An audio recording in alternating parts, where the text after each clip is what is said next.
welcome to story time with me.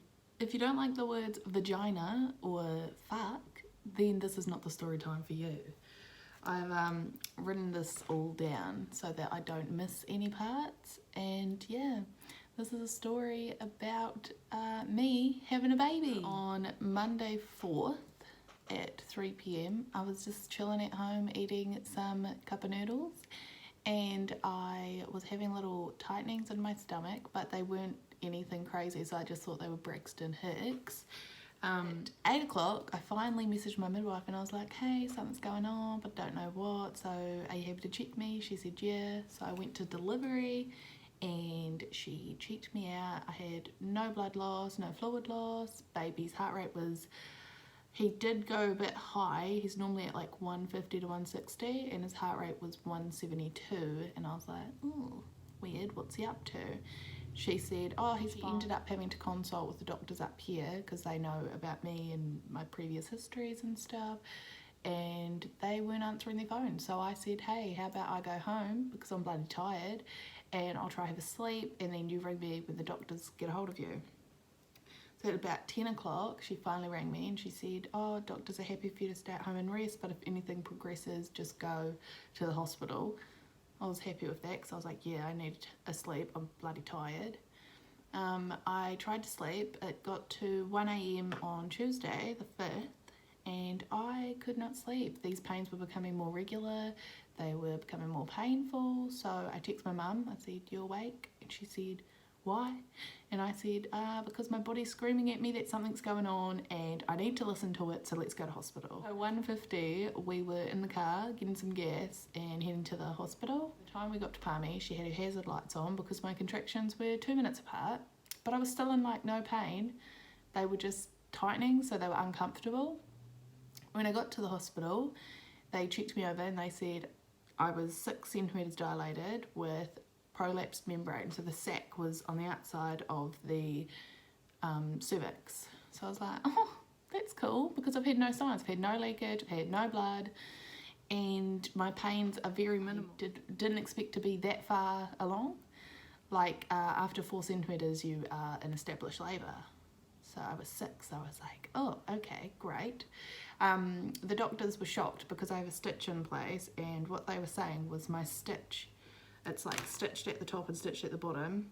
The bottom stitch was no longer there, and all the membranes were just like, whoop, hello. And yeah, I had just dilated, but the top stitch was still there. I don't know that stuff, and it was happening to me. The doctors gave me a pill called nifedipine, which slows down your contractions, tries to slow down your labour. I was given an injection into my bum cheek for steroids for the baby to dry out his lungs. I was given antibiotics through the drip because it turns out I had strep B in my vagina. There's that word, vagina, which could cause pneumonia when baby's born. Like, fucking just another thing to just throw that in there. So, yep, antibiotics in the IV, no problems, great. Still didn't really feel like I was in labour. Ethan was still asleep at this point. So I messaged him and I said, hey, just ring me when you wake up so I can update you. 5 minutes later, my phone rings. It's Ethan. He wasn't asleep because he was actually worried about what's going on with me and his baby. I said, we're fine. Just you go to work, we'll be fine. We're not having this baby right now. So he ended up going to work at 5. I think I rang him around like 12. So I rang him and I was like, okay, maybe things are a little bit more serious. I think you should tell your boss and you should slowly make your way up here. Maybe stop at home and have a nap because this is going to be a long, long night. He ended up, I think he was up here by 4, and everything had calmed down. The nifedipine had kicked in, nothing was going on. It was pretty chill. I actually walked from the bedroom out to the lounge that they've got and was just watching TV chilling. Wednesday at 6, I woke up and I had lost my bloody show. Didn't recheck me all of Wednesday because there was a risk of breaking my waters and a risk of bacteria and all of this infection and stuff.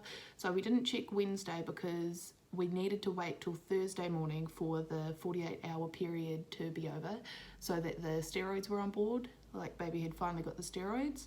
So yeah, so Thursday morning, the 7th of November, I woke up. There was nothing going on downstairs. They finally stopped my IV fluids. They stopped giving me the nifedipine because baby was given that 48 hours to get his steroids.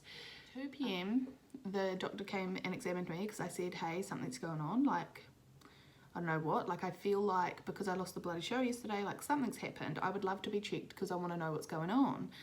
And he was like, yeah, all right, will do. He checked me at 2 p.m. and said nothing has changed. I'm still 6 centimetres dilated. The membranes are no longer prolapsed. They've actually gone back inside, which is weird, but cool. I remember I was having the gas while he was examining me because it was quite tender and quite painful in my vagina. And the doctor left after examining my vagina. Fuck's sakes, I can't even make a serious face while saying the word vagina. Anywho, the doctor left and I like started contracting and it was more painful and I had the gas and I was just like, shit, like this is the real deal, something's going on. He's jump-started my labour again now that the nifedipine's finally worn off and stuff. So my contractions were like 7 minutes apart and becoming more frequent and more painful. By 4 o'clock, I rang my bell and I said, hey, I would like to be re-examined. Like, it's all changed. It's way more painful. I'm getting contractions. By this point, it was like 3 minutes apart. I would like to go on the CTG because I want to know what baby's doing. I want to know if he's okay. So she put me on the CTG and said I'll come back in 10 minutes. She never came back. She ended up going into an emergency cesarean. So a new lady came in because I rang the bell. A new lady came in and I explained to her, hey, like, I've had a baby before. This is labour. I'm contracting into my back. Your dumb machine is not picking it up. And like, I felt like they weren't going to believe that I was having contractions because their machine's not picking it up.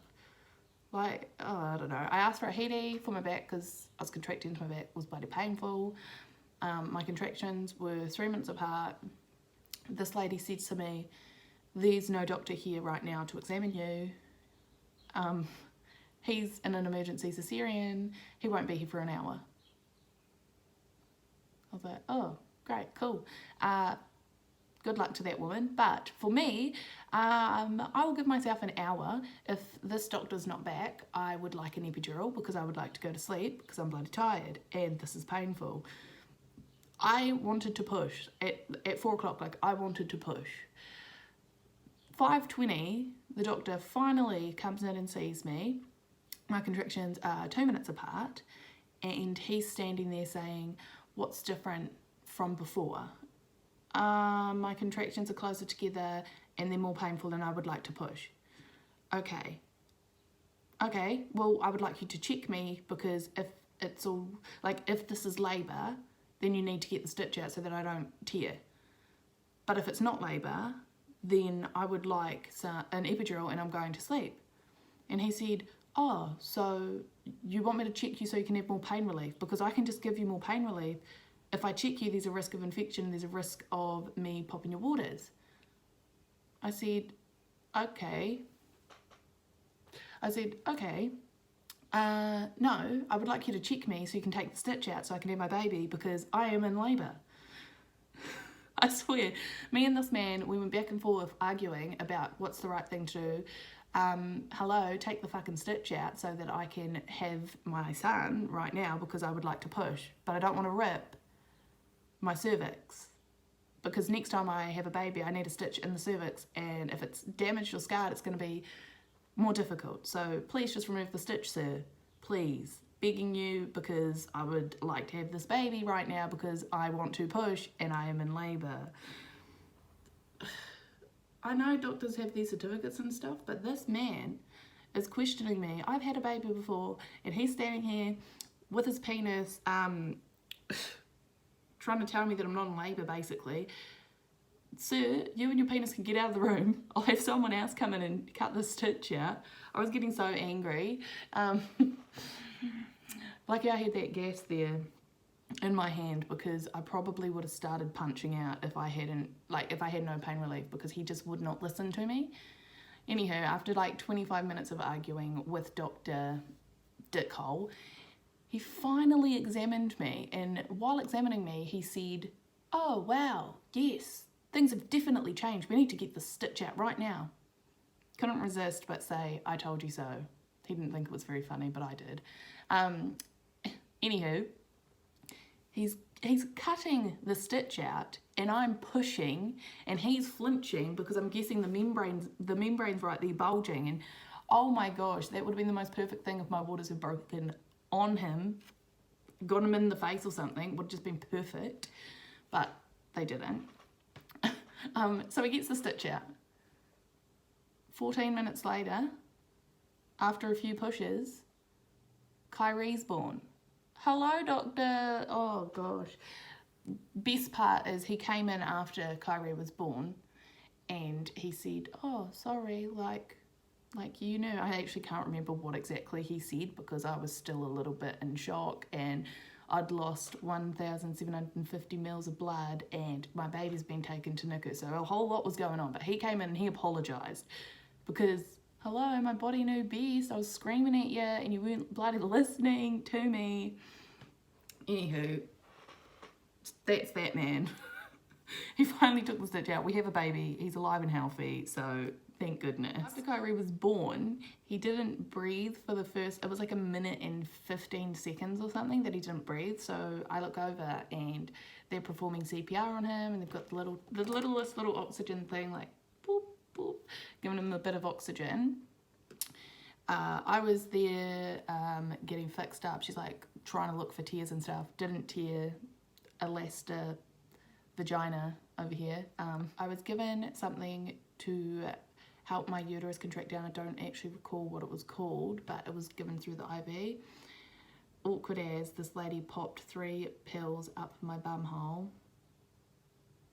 I still don't even know what the heck they were for, but they must have been for something, unless they were just for her enjoyment, because they weren't for my enjoyment. Whew. Geez, the things that we go through to have children, it's just beautiful. Then they put a catheter in so that my bladder wasn't full, so that it wasn't pushing on my uterus. Yeah, and then it was 3.5 hours before I got to see Kyrie, finally seen him. I was wheeled round, had my little IV little thing, wheeled round there, seen him, he was doing great. Went back, had a shower, and ended up getting wheeled upstairs to maternity. While I was in maternity, I was trying to go to sleep, and I had a lot of pressure, like I really, really needed to pee. And I was going, "Brittany, it's just your brain telling you that you need to go to the toilet because you have a catheter in. You shouldn't feel the urge to pee." I rang my buzzer because I was like, okay, I can't sleep, I'm so uncomfortable, I'm busting. Rang my buzzer, no one came. I laid there and peed myself, wet the bed. I could have filled a children's swimming pool. That's how much wee came out. The lady finally walks in, and I had to look her in the face and say, "I'm pissing the bed." She was like, "What? You have a catheter in?" And I said, "I am pissing the bed. I haven't peed myself this whole pregnancy, and now I'm laying here with a catheter in, and I'm pissing the bed." She pulls back the blanket. Sure enough, piss everywhere. Bloody embarrassing, and now I'm sharing it with all of you. She takes the catheter out, and I'm like, thank goodness, because I bloody hate those. Takes it out, and I'm cozy again. She's changed my sheets, no piss bed. I get up, I go wee some more, which is weird because I'd weed so much. And then I was like, "Ethan, wake up, you should wheel me down to see Kyrie so that I can go to sleep." Ethan, being an amazing partner, wheels me down. We go, we see Kyrie, and he is peaceful and doing great and sleeping. He's got his little CPAP on to help him breathe. We go back upstairs, and I go to sleep for like 4 hours, wake up, and I want to see Kyrie again. I was like, "Ethan, wake up," but I let Ethan sleep because he was good and he needed to sleep. He was bloody tired. But yeah, that's story time with me, and I hope you enjoyed it. Bye! I can't bloody end the video.